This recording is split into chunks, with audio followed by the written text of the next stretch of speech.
رکھی ہیں، اور بعض لفظ بعض بول چابیاں ہیں، چابیاں رزق کی، برکت کی، عنایت کی، عطا کی، کرم کی، فضل کی، اور بے بہا سمندر کو دینے کی بعض لفظوں میں رب نے چابیاں رکھی ہیں، اور بعض لفظ خود چابیاں ہیں۔ رزق کی چابیاں، صحت کی چابیاں، برکت کی چابیاں۔ یہ سورۃ مائدہ کی آیت نمبر 114، یہ عنایات اور عطاؤں کو عرشوں سے متوجہ کرنے کی چابی ہے۔ یہ صرف روٹی رزق کے لیے نہیں ہے، من پسند کھانے کے لیے نہیں ہے، یہ تو اس کا ایک چھوٹا سا فائدہ ہے، یہ تو اس کا ایک مختصر فائدہ ہے۔ یہ بنیادی طور پہ اس کی رحمت، عنایت اور عطا کو متوجہ کرنے کے لیے ایک حیرت انگیز تحفہ ہے، حیرت انگیز تحفہ۔ اس کی عنایت، عطا اور برکت کو متوجہ کرنے کے لیے ایک حیرت انگیز تحفہ ہے۔ یہ رزق اور دولت کی چابی ہے، یہ برکت کی چابی ہے۔ بات بتاؤں، اللہم ربنا انزل علینا مائدۃ من السماء، دسترخوان بھیج آسمان سے۔ کیا خیال ہے؟ غریب کا، مالدار کا، وزیر کا، امیر کا، بادشاہ کا، سب کا دسترخوان ایک تو نہیں ہوتا۔ ہر بندہ اپنی حیثیت کے مطابق دسترخوان لگاتا ہے۔ ایک صاحب کہنے لگے کہ میرے لیے نا ایک عرب نے دسترخوان لگایا، ایک بیل پڑا ہوا تھا، بھنا ہوا، پورا بھنا ہوا بیل تھا، اس کا سر تھا، اس کے سر کو ذبح کیا تو خون بھی بہہ رہا تھا دسترخوان پہ، سر کو ذبح کیا تو وہ خون بھی بہہ رہا تھا، بیل بھنا بھی ہوا ہے اور خون بھی بہہ رہا ہے، چھری پھیری۔ حیران ہوا، یہ کیا؟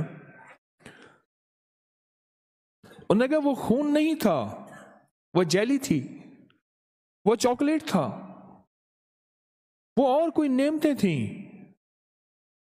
پھر اس بیل کو کھولا تو اس میں سے بکرے نکلے بھنے ہوئے، پھر بکروں کو کھولا تو اس میں مرغیاں نکلی ہوئی بھنی ہوئی، پھر مرغیوں کو کھولا تو اس میں انڈے نکلے اور میوے نکلے۔ بادشاہ کا دسترخوان ہے تو وہ اپنی حیثیت کے مطابق اس کا دسترخوان ہے، اپنی عظمت کے مطابق دسترخوان ہے۔ میرے اللہ کا دسترخوان، انزل علینا مائدۃ من السماء، پر مولا دسترخوان دے ایسا جیسے عید ہو جائے۔ اب اس آیت کی تنہائیوں، اس آیت کی گہرائیوں اور اس آیت کے اندر کی شہ تک پہنچے۔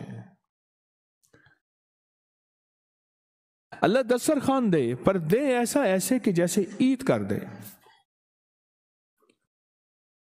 آپ اللہ سے مانگتے ہیں تو اللہ سے اللہ کے مطابق مانگے۔ میرے رب کی جتنی عظمت ہے، وقار ہے، شان و شوکت ہے، میرے رب کی جتنی طاقت قوت ہے، اس کے مطابق مانگے، اس کے مطابق مانگے۔ کیا خیال ہے؟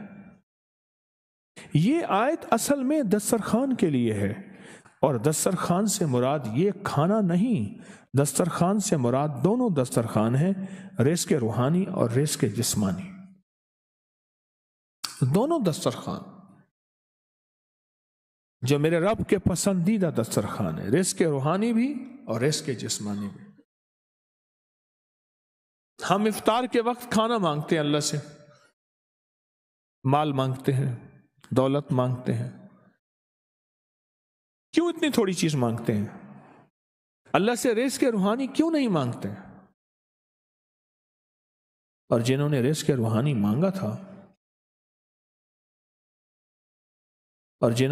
روحانی مانگا تھا، ایک اللہ والے تھے، ان کے خلیفہ تھے، تو فوت ہو گئے تو ان کے خط اٹھائے گئے، اپنے مرشد کو خط لکھتے تھے، اور مرشد کا مزاج تھا اسی خط پہ 2 لفظوں میں جواب لکھ کے بھیج دیتے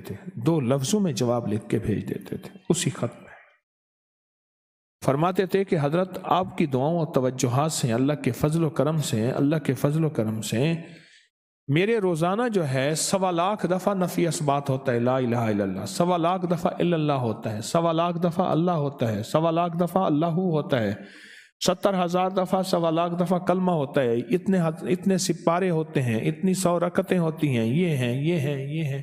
وہ اسکول کے ٹیچر بھی تھے، وہ 5 وقت نماز بھی پڑھاتے تھے، ان کے بہت سارے بچے بھی تھے، ان کی زندگی کا یہ نظام بھی تھا، پر انہوں نے یہ سارا کچھ لکھا اپنے مرشد کو، کہا کہ خط اٹھا کے دیکھیں، حیران ہو جاتے تھے، مجھے ایک بندہ نہیں، میرے پاس اب بھی کئی بندے ہیں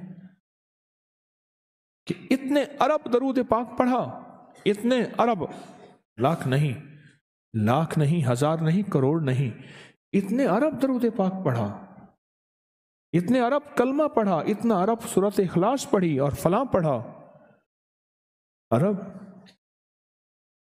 مجھ سے غلطی ہوئی، ایک دفعہ ان کا خط آیا تو میں نے رسالہ اس وقت چھپ رہا تھا، میں نے کہا یہ خط بھی اس میں ڈال دو، چھاپ دو۔ کئی ٹیلی فون تو میں نے سنے،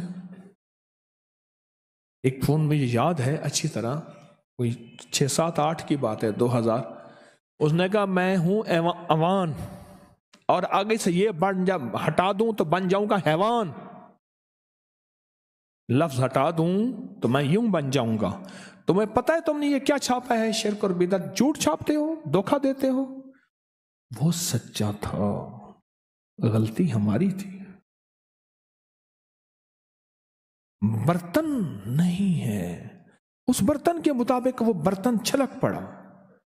اس پہ ایک بات بتاؤ، حضرت ابو ہریرہ فرماتے ہیں میرے حضور نے مجھے علم کے 2 برتن عطا فرمائے ہیں، ایک وہ ہے جن کا میں نے اظہار کر دیا، اکثر احادیث حضرت ابو ہریرہ سے ثابت بھی ہیں، یعنی راوی بھی ہیں، علم کا وہ برتن ہے، ایک وہ میں نے دے دیا، اور ایک علم کا ایسا برتن ہے اگر میں اس کا اظہار کر دوں، ایک روایت تو یہ ہے کہ لوگ تلوار کھینچ کے میرا سر جدا کر دیں، ایک روایت یہ ہے کہ گدی سے میری زبان کھینچ لیں، میں نے وہ علم کا برتن چھپا کے رکھا۔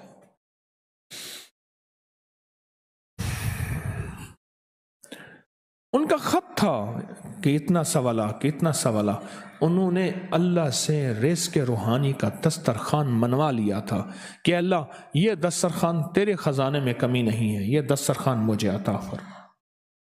رزق روحانی کا دسترخوان اللہ نے منوا لیا تھا، اللہ سے منوا لیا تھا، اللہ سے منوا لیا تھا۔ آپ اس آیت کے ذریعے اللہم ربنا، میں نے ایک عرض کیا تھا جن دعاؤں سے پہلے ربنا اور اللہم آئے، جن دعاؤں سے پہلے ربنا اور اللہم آئے، ان دعاؤں کی قبولیت، محبوبیت، مقبولیت، تاثیر، کمال بہت اور دعاؤں سے بہت زیادہ آگے ہے۔ اس دعا میں اللہم آئے، ربنا انزل علینا مائدۃ من السماء تکون لنا عید، مولا دسترخوان بھیج آسمان سے، مولا دسترخوان بھیج آسمان سے، دسترخوان بھیج آسمان سے، اور ایسا دسترخوان آسمان سے بھیج جو تیری شان کے مطابق ہو، پھر آپ کی نسلوں میں رزق، دولت اور صحت، برکت، اور پھر کمال سوچ نہیں سکتے کہ علم کے خزانے، روحانیت کے خزانے، ذکر، تسبیحاں، سجدے، عبادات۔ اچھا، ہمارے ہاں عبادات میں ایک وہ عبادات ہیں جو ہم کرتے ہیں اور یہ بالکل ٹھیک ہے، نفل، اشراق، چاشت، اوابین، تلاوت، تسبیحات، ایک لمحہ بندے پہ ایسا آتا ہے اس کی ظاہری عبادات مخفی ہو جاتی ہیں،